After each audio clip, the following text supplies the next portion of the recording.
Ici le quart. Une flotte fantôme qui change de pavillon du jour au lendemain, un client qu'on n'a pas vérifié à temps. Dans la grande plaisance, ce qu'on ignore finit toujours par coûter cher. Chaque matin, le quart vous donne les 5 minutes essentielles sur les sanctions internationales, la conformité maritime et la géopolitique pour que vous avanciez en connaissance de cause. Voici le briefing du jour. Tour d'horizon.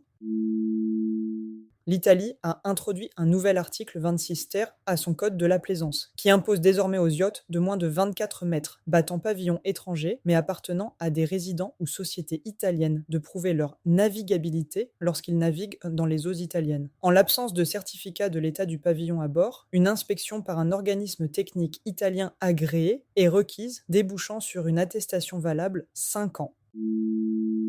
L'étau économique se resserre sur l'Iran. Téhéran a engrangé 11,5 milliards de dollars de ventes de brut pendant la guerre, dont 6,5 milliards depuis l'accord du 17 juin. Un flux aujourd'hui menacé par le blocus naval américain rétabli. Le pays perd par ailleurs 230 millions de mètres cubes de gaz naturel par jour à cause des bombardements, provoquant des coupures de courant tournantes. Tandis qu'un déficit de plus de 20 millions de litres d'essence quotidien pousse le gouvernement à envisager de doubler le prix du carburant, une mesure politiquement explosive.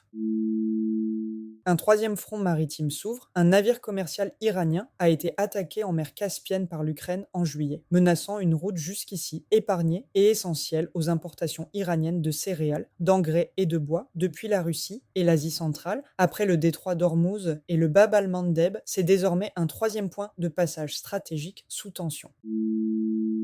Candidat plongé.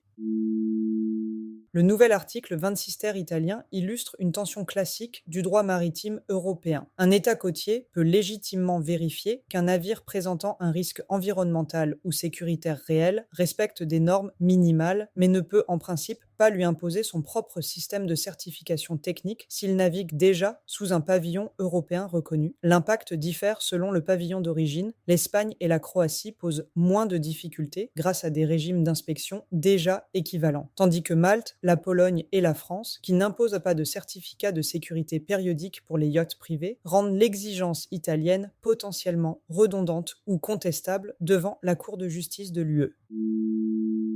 A perspective, hein.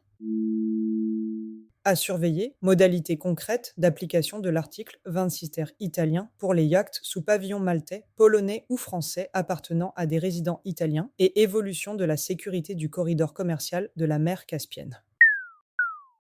C'était le quart. Rester informé, c'est rester couvert. Toutes les sources citées sont disponibles dans les notes de cet épisode. Bonne mer et à demain.